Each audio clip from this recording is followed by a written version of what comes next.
Southwest Airlines flew its first passengers on June 18, 1971. 3 aircraft, 3 routes: Dallas to Houston, Dallas to San Antonio, Houston to San Antonio.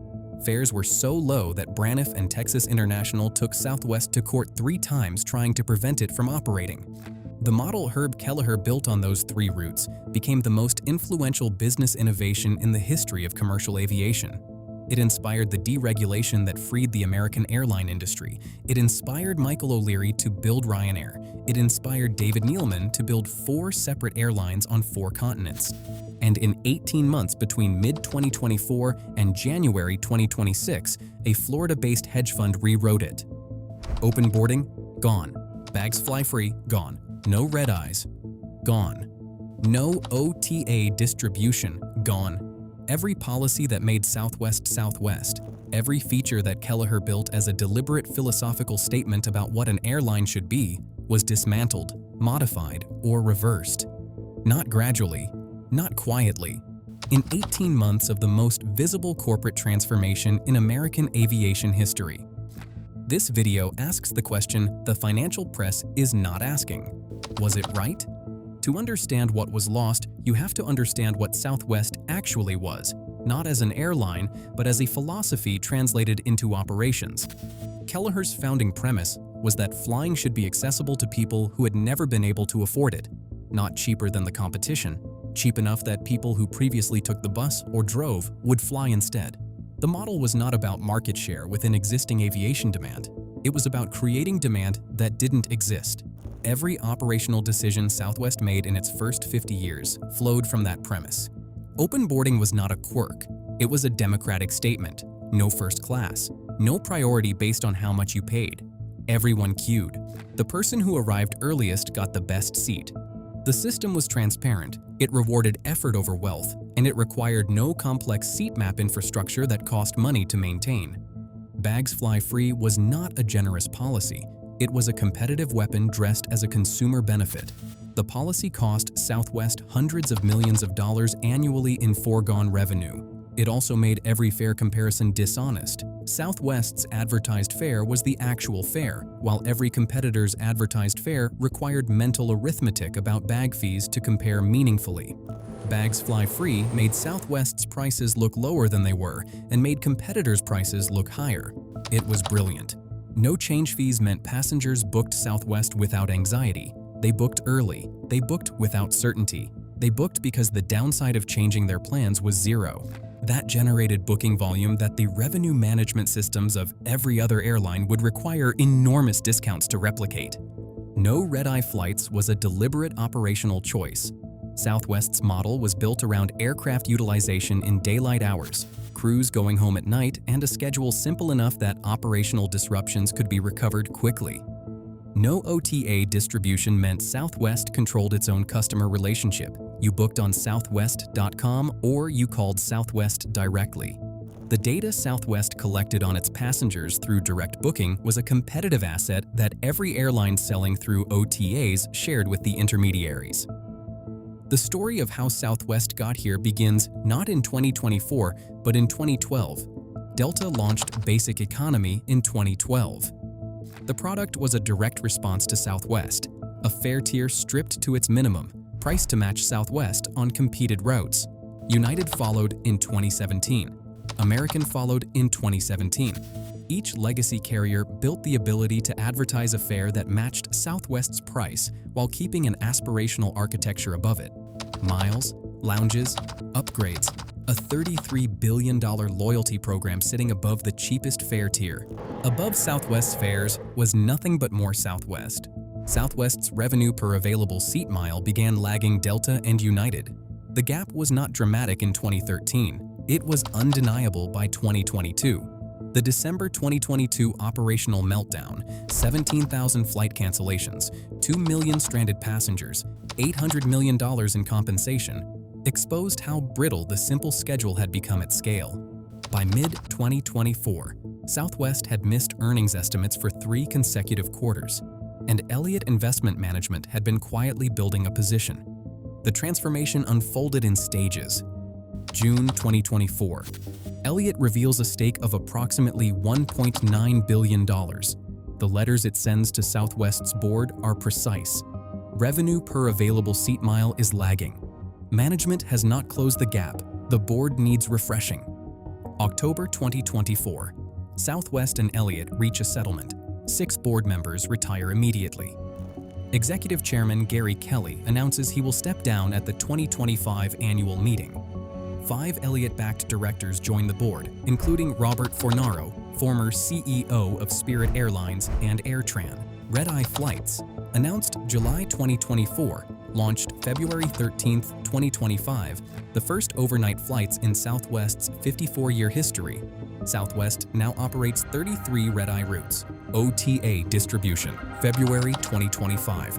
Southwest announced a partnership with Expedia, the first time Southwest flights would be bookable outside southwest.com in the airline's history. Google Flights and Kayak followed. Every booking through Expedia costs Southwest a commission it never previously paid. Bags fly free, May 2025. For passengers who had made travel decisions around Southwest's bag policy for decades, the end of Bags Fly Free was the moment the airline they had chosen stopped existing. Open seating, January 27, 2026. The last open seating flight, WN 1971, the flight number referencing Southwest's founding year, operated by a 737 painted in the original desert gold livery, departed Honolulu for Los Angeles the night of January 26.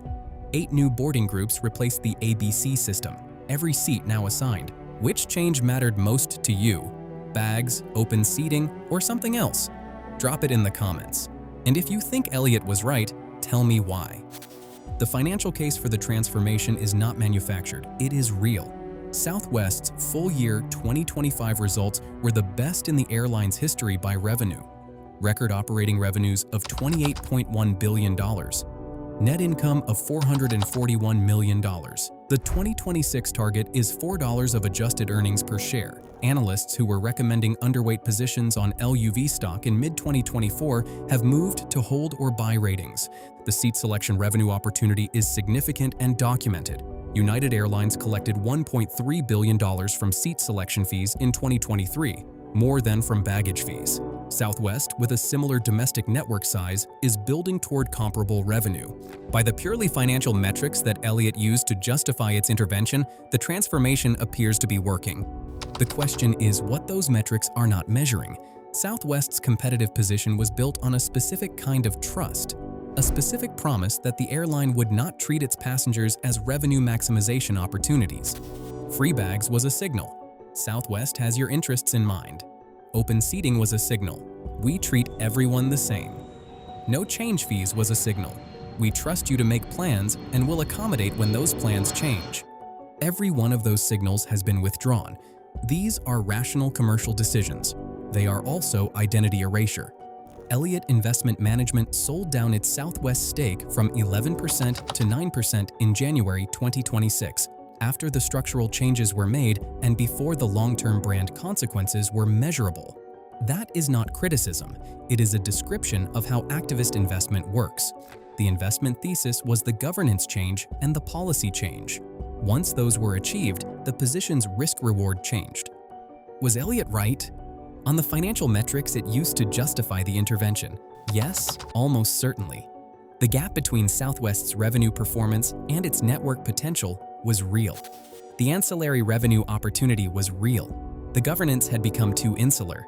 On whether the transformation will produce durable competitive improvement, the jury is still deliberating. Southwest is now competing with Delta and United on their own terms: assigned seating, bag fees, premium tiers, OTA distribution. The new Southwest has access to revenue streams it never had before. It also no longer has the differentiation that made choosing Southwest a statement rather than a transaction.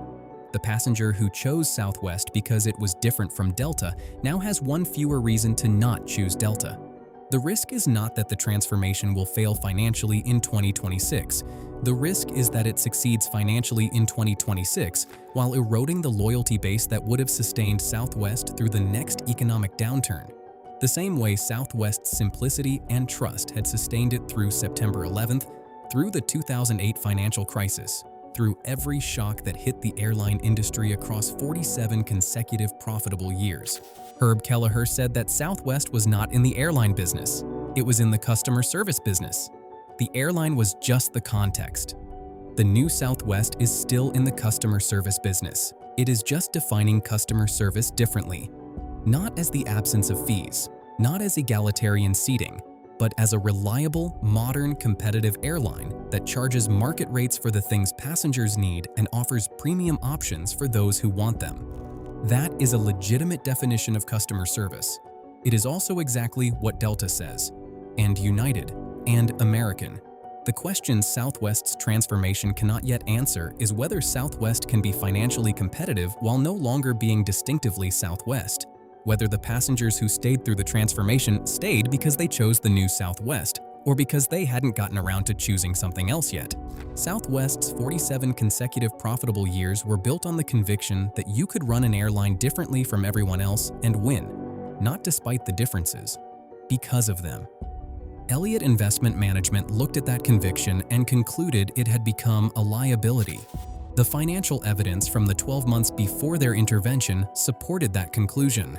The financial evidence from the 12 months after their intervention also supports it. What the financial evidence cannot tell you is what Herb Kelleher knew and what the numbers never captured: that the airline passengers trust is not always the airline with the best fare comparison on Expedia. Sometimes it is the airline that made them feel like it was on their side. Southwest is still flying. It is more profitable than it was 2 years ago. It looks more like its competitors than it ever has. Whether that is the right outcome depends entirely on what you think Southwest was for, and whether you think a hedge fund from Florida, holding a position for 18 months before reducing its stake, is the right entity to decide that question.